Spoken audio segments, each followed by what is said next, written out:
Hey friends, and welcome to another video of me making delicious meals out of old frozen foods that I pull from the depths of my freezer. If you're new here, I've been in the process of cleaning out my freezers, basically using up older food that has been frozen for a long time so that way I don't waste money by throwing it in the trash and to reduce food waste. So if you're looking for some inspiration for your own old frozen foods, or maybe you're just looking for that motivation to start your own freezer clean out project, I hope you will follow along with me and enjoy watching the meals I cook. Hey friends, I pulled these out with the intention of letting them thaw and eating them tomorrow, but I really just want to eat them tonight. This is one of my worst freezer decisions, my less responsible freezer decisions, if you will. So I bought these split chicken breasts for 99 cents a pound, and I don't remember what I had going on that week, but whatever I had going on that week, I didn't have time to cook them, and so I tossed them in the freezer. And, you know, positive intentions, I was only going to keep them in the freezer for a week or two, which is why I kept them in this packaging, because packaging like this doesn't really do good long term in the freezer. And I was going to pull them out and make them, because I found that you can store things in the freezer in this kind of packaging for shorter periods of time, and it doesn't really affect the quality. But lo and behold, it's like 10 months later almost, and I haven't actually used these yet. So we're gonna make them tonight, and luckily through the power of the pressure cooker, I don't need to worry about thawing these. I can just put these directly into the pressure cooker frozen. So that's what I'm gonna do. So you can see these are a bit freezer burned, but the plan is to coat them in a pretty strong sauce and spices. So I'm hoping it won't be too terribly noticeable. I think I am gonna rinse them just to get all this extra spice off. One moment. They're a bit freezer burned, at least in two of them. It seems like it's mostly the skin. I'm hoping the skin protected the breast itself. I can always discard the skin. This is the one that looks like it has the most actual freezer burn on the meat. Hopefully that doesn't go too deep. It's hard to tell since it's still really frozen. I can always cut some of that out, but I think that when it's like really covered in the sauce, it's not going to be too bad.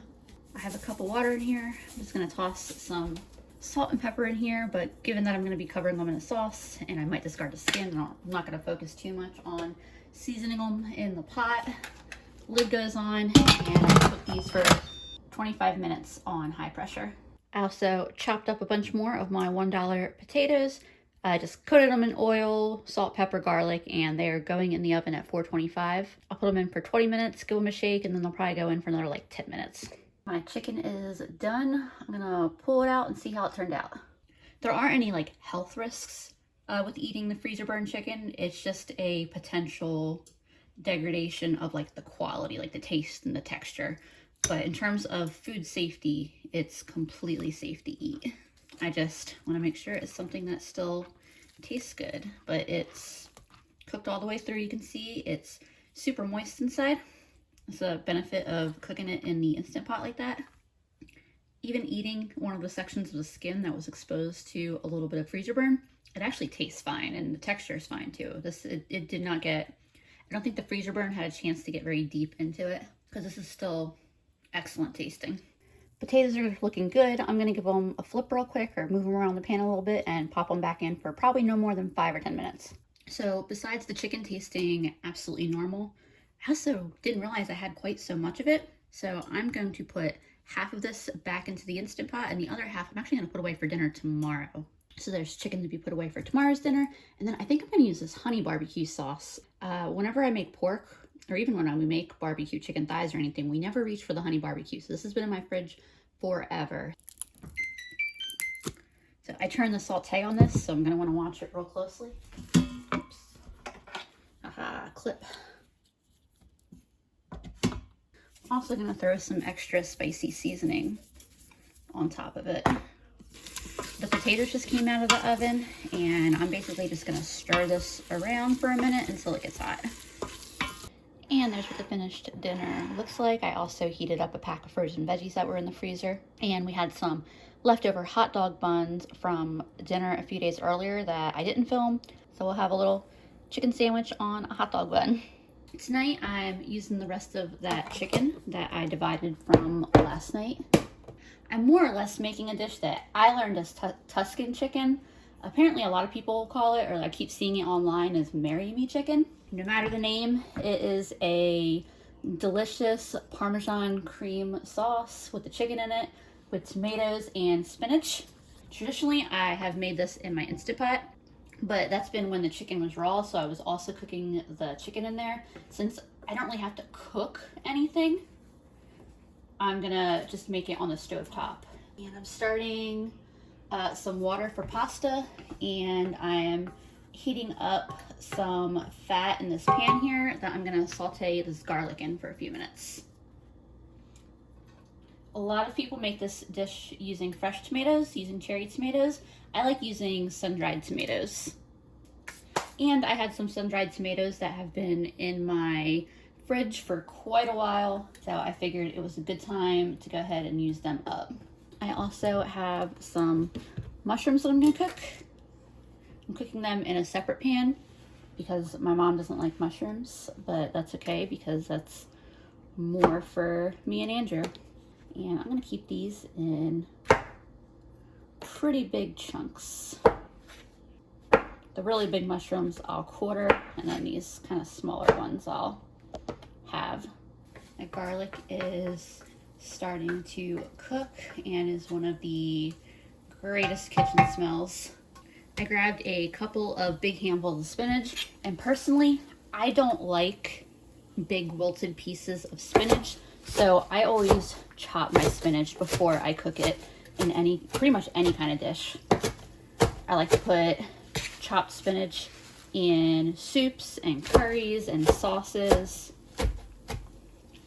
all kinds of things, as long as it is chopped up into little pieces so I don't get big gloopy bites of spinach. My garlic is turning a beautiful golden color, so I'm gonna add some half and half. Usually this is the kind of dish that you would add heavy cream to, but half and half is what fit into my budget this week, so that is what I decided to go with. It just might be a little bit less thick, but that is all right. I'm also adding these sun-dried tomatoes to start cooking in with the half and half. So the pasta I got for this dish is some rigatoni. I'm gonna pour about half the box in there. And I would like to say that that's half a box of pasta for another meal, except that usually Andrew starts snacking on the uncooked pasta, and then before I know it, there's like that much of the box left. I gotta hide it if I want it to last another meal. So my half and half is starting to bubble lightly, so I'm gonna start adding Parmesan in. I have the very last little bit of this bag of shredded Parmesan, and then I have a bunch of fresh Parmesan that I just grated, and I can add more if I need more. I'm gonna lower the heat down on this a little bit. I want it to cook pretty gently, and I'm gonna let this all cook together for a couple minutes, and then I'm gonna add the spinach to it. Actually, before I add the spinach, I'm gonna get some black pepper in there, as well as a little bit of salt and some garlic powder, and if you're like Lisa, you have fresh garlic in there. In my opinion, they taste completely different and add different flavors to the dish, so I like to add both sometimes. I'm also gonna add a dash of oregano and just a little bit of thyme, why not? I'm gonna add a little bit of this pasta water to thin this out just a little bit, and then dump all this spinach in there. And then here is my chicken. I chopped it up just a little bit more. Thighs are my favorite part of the chicken to use in this dish, but I am sure that this shredded up breast, chopped up breast, will also be quite delicious. Adding the pasta, stirring that in. I'll go ahead and turn this heat off, see if it needs any additional pepper or anything with the addition of all that pasta. And then my mushrooms probably have like 2 more minutes. This is tasting really good, but I decided I want to add a little bit of sour cream to it. That sour cream added a really nice like fattiness and tanginess that kind of was needed, because since I didn't cook the chicken in the pan, there was a lot of flavor missing from that. I I probably could have added some chicken broth and that would have been a good move too, but the sour cream was good, so I'm not complaining. I was using up an ingredient that has been in my fridge for a little bit and needs to get used up. I just turned the heat off on my mushrooms, and I'm just grating a little bit more Parmesan on top. The heat is off of this. This is done and ready to plate up. And there's my finished plated dish.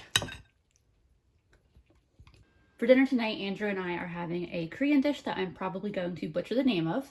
I'm making a Sundubu, and it's pretty much just a Korean soft tofu stew. And to start that, I'm going to slice up these mushrooms that I got marked down for $1 and saute them in a pan. We also have some white rice going in the rice cooker.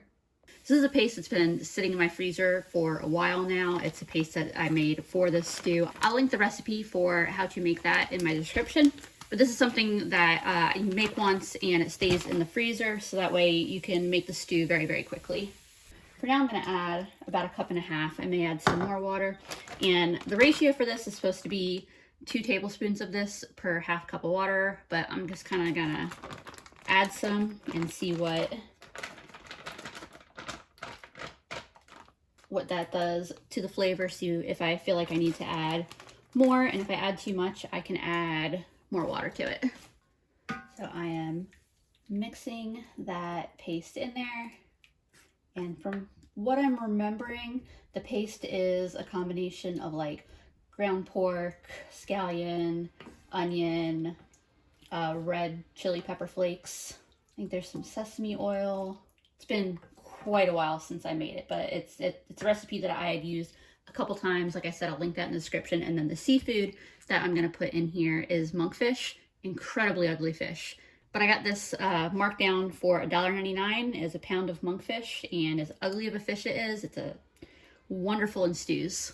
It's a nice fatty oily fish, so it actually did really, really well in the freezer for an extended period of time. And as soon as the liquid in here warms back up, I'm going to add the monkfish and essentially just poach it. That seafood should add some really delicious flavor to the stew. I'm going to cover for this for just a few minutes. All right, let's see where this is at. I'm just going to flip these pieces over. And it shouldn't take long for these pieces of fish to finish cooking. I'm going to grab out my tofu. This is the tofu that I'm using. It is a silken tofu. I opened the package and drained the water off, and then plop. And I'm gonna use my spoon to break this apart, but I don't want to I want to keep it in chunks. I don't want to completely stir it in, and you know, I want it to have some structure to it. And while that heats back up, I'm gonna grab a couple eggs out of the fridge. I took a taste and it is delicious and spicy and warm. I added a little bit of pepper, and all that's left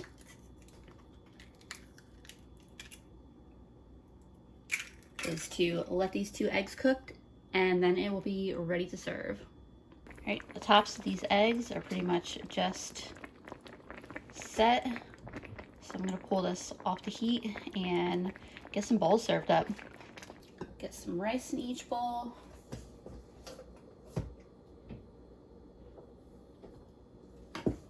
Spoon some over each dish. Making sure to get an egg on each dish. And then we can always make some more rice tomorrow if we have leftovers and need more. But that's basically all there is to it. Very good use of that monkfish from the freezer.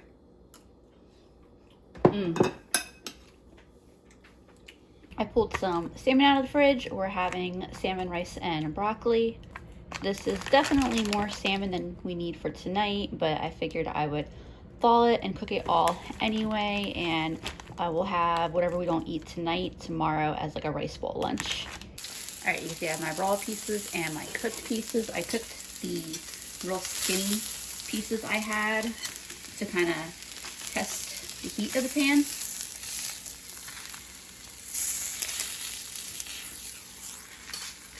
Ooh, that is some That is some good looking skin. Andrew doesn't like the skin, but I will happily eat all the skin. I'm gonna get these bigger pieces in.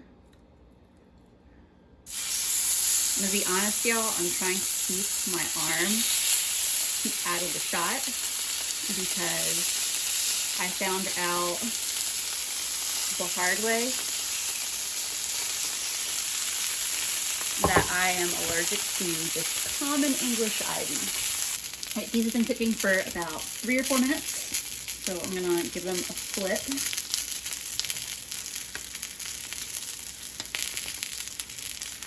It shouldn't be very hard to release the skin from the pan. If it is, it probably isn't cooked enough. So I'm actually gonna turn the heat off, I think, and let these cook the rest of the way just on the residual heat from the pan. This pan will stay hot for a few minutes anyway. I'm also making a little bit of a sauce that I can kind of spoon over everything. So I've got my rice, my salmon, and I'm working on some broccoli. And so what I have right now with this sauce is just soy sauce, oyster sauce, ground ginger, gochujang, a little bit of water, and I think, oh, and sesame oil. I have a spicy sesame oil in there. This is just a sauce that I'm like winging it and throwing it together as I go here. And then I don't want these pieces of salmon to overcook, so I'm gonna take them off the heat, and then I'll even decide if I want to take them off the pan as well in just a minute. Might as well switch burners here. I took the thinner pieces off the pan. The chunky ones I'm just letting sit on there a minute or two longer. I'm nibbling on this like really thin piece of salmon, and this is so good. I know I mentioned lunch salmon, but there's also a lot of before dinner snack salmon going on right now. I don't know if the sauce is just going to be something that I like spoon over the broccoli and rice and then place the salmon on top, or if it's going to get spooned over everything. I didn't quite put that much thought into that level of detail. I just thought some type of sauce would go really nicely instead of just putting soy sauce on our rice and broccoli. And this is just a little cornstarch slurry that I'm about to mix in. I just added some garlic as well. Yeah, that is a good sauce. And there's the finished dishes. Yeah, I'm looking very forward to digging into this. All right, friends, for dinner tonight, I'm gonna be making some tomato soup along with some Italian sausages that I pulled from the absolute depths of my freezer.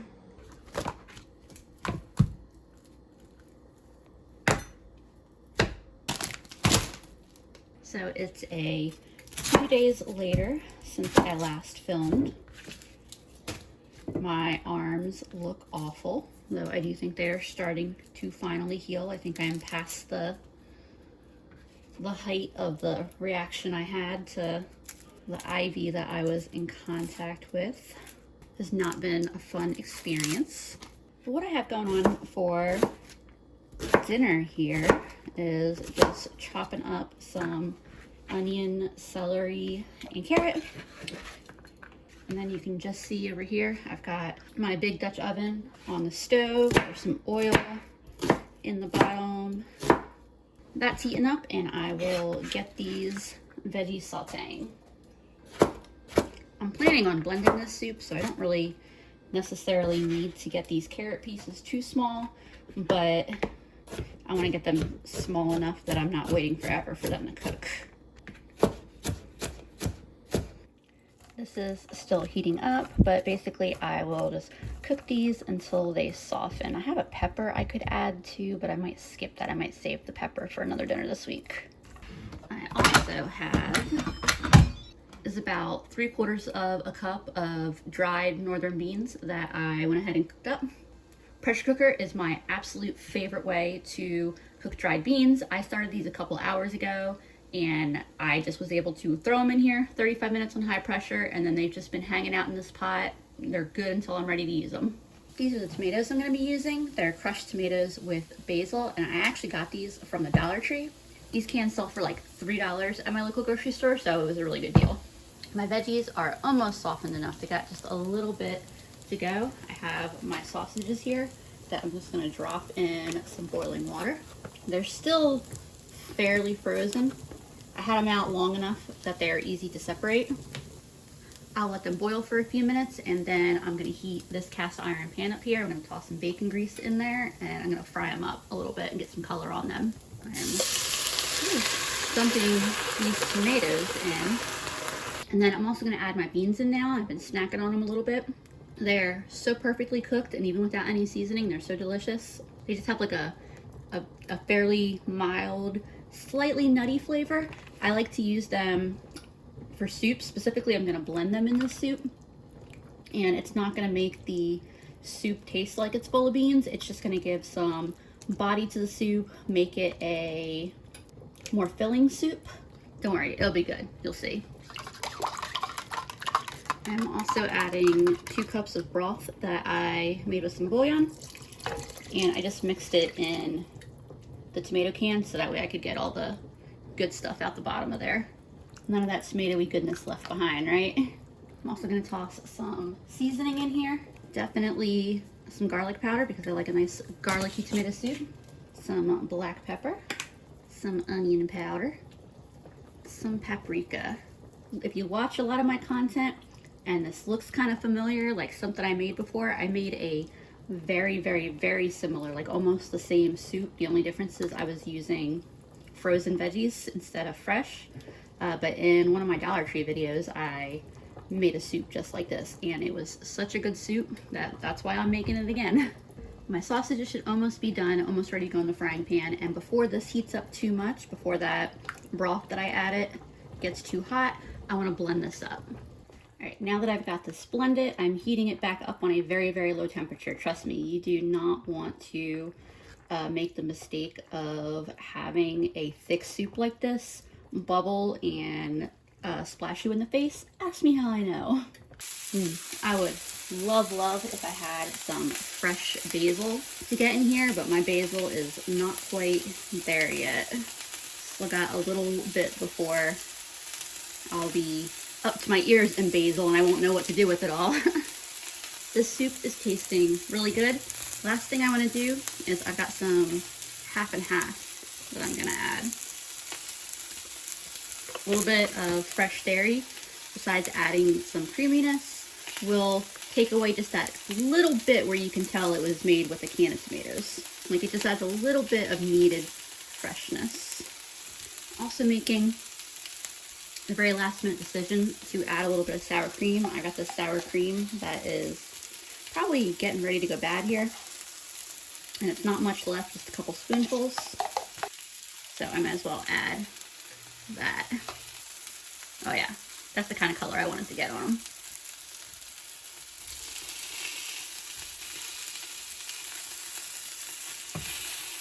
My soup is done. I've got the heat off everything, and I'm pulling these broths off the pan. I'm gonna let them cool off for a few minutes, and then I will slice them up and add them to my soup. And there's my mountain of little cheesy brat slices. All right, this is ready to serve up. And then finally, we'll get a nice good bit of grated Parmesan on top. It's like when you're at the Olive Garden and they say when, and you let them just keep going and going, and it gets a little awkward. Perfect. Hey friends, today I am cooking a turkey. I had 2 turkeys in my freezer. The other one I just bought a few weeks ago, I think. This one I bought, it's the sell-by date on it is May 2022, so that means I probably bought it around Thanksgiving 2021. I bought it for 29 cents a pound. You can see it was just a little under $6, and it's just under 19 pounds. This has been in my freezer for a while, so I want to use it while it still is in good condition. Right, turkey's going in the oven. You can see I separated the wings and the legs from the breast. That's how I cooked my turkey this past November, and I thought it was one of the best cooked turkeys that I have had because the breast meat wasn't overcooked and I could let the legs and wings cook longer and really get some good flavor. So that's how I did it then, how I'm doing it again. I was able to butcher the turkey a lot faster and easier than the first time I did it, so definitely something where practice is paying off, I guess. See, I got a thermometer sticking in here, and that's going in the oven until the breast reads 160. Otherwise, there's no basting, there's no other work that needs to be done on this turkey. I just toss some basic seasonings on it, and that's it. Got all my turkey pieces out of the oven. I'm getting ready to cut that in just a second. I have some steamed carrots in butter and salt, mashed potatoes, some gravy that I need to give a stir, and some stuffing. There's a bunch of it carved up. That's not quite all of it. And then of course I will have, besides, I mean, we'll eat a bunch of it tonight, but besides the leftovers, we will have the bones that I will use to make some turkey broth. There's a plate. I'm very, very excited to eat this. We've been eating a lot of turkey sandwiches the last few days. Tonight I'm going to use some leftover turkey in our dinner. I don't have a lot of time to make dinner, so I gotta kind of get moving a little bit here. This one's basically like a garlic in a tomato base. It smells really funky, but it tastes pretty good in food. I got that from the Dollar Tree. And I just added some garlic and then some of this Padilla Complete seasoning. And I'm adding a couple cups of water. And I'll pop this in the rice cooker, and the goal is to have the rest of dinner done as soon as the rice cooker is done. Helps if I plug it in. Right now I'm also cutting up a sweet potato, and I have some oil heating up in my cast iron. Sweet potatoes are going in the pan, and then I will look in my fridge and see if there's any other random odds and ends that I want to add into this. So I'm also chopping up a bunch of turkey to put in here. I'm going to chop it up real small. We're going to have some to put in the freezer, which is funny because, you know, we took it out of the freezer so it would get eaten. But obviously because it's cooked and condensed down a lot, the amount that'll be going back in the freezer will be much, much less. But I will divide whatever's left, probably tomorrow, and put it in the freezer in portions that make sense to pull out. I'll probably put the amount that we would use for like a turkey pot pie or something. I think that's a good amount. I'm not going to worry about adding it until the sweet potatoes have cooked a lot more. My potatoes have been cooking for a few minutes. I got a nice little bit of browning on the side that was in contact with the pan. They still need to be cooked for a little while longer though, so that's what I'm going to let them do. My timer hasn't come on the rice yet, so I got plenty of time, kind of. Andrew and I, there's the rice timer. It says 12 minutes now, so hopefully this will be done within about 12 minutes. Andrew and I are going to a movie tonight, and that movie starts in about 32 minutes. I have 3 minutes left on the rice, and the potatoes are still a little bit crunchy, but I'm hoping that they'll finish up in the next few minutes. I have on my turkey. I found some spinach in my fridge, and I'm just gonna add all of it in. I'm gonna add in a cup of water, a little bit of bouillon to go with that water, some onion powder, some garlic, and some peppers. And then I'm gonna stick a lid on this and let that cook for a couple minutes to help the potatoes finish faster. All right, I went and got changed real quick while this was finishing up. My potatoes won't quite have the texture that I was hoping for when I was originally pan frying them, but that's okay. As long as they're cooked, I'll be happy, and I love sweet potatoes, so sweet potatoes in any form will make me happy. Potatoes are cooked enough, so I'll add in the rice. Luckily, the movie theater is only right up the road, and you know they're probably gonna have some ridiculous amount of trailers at the beginning anyway. I have the heat off. I'll stir this around real good and give this a taste.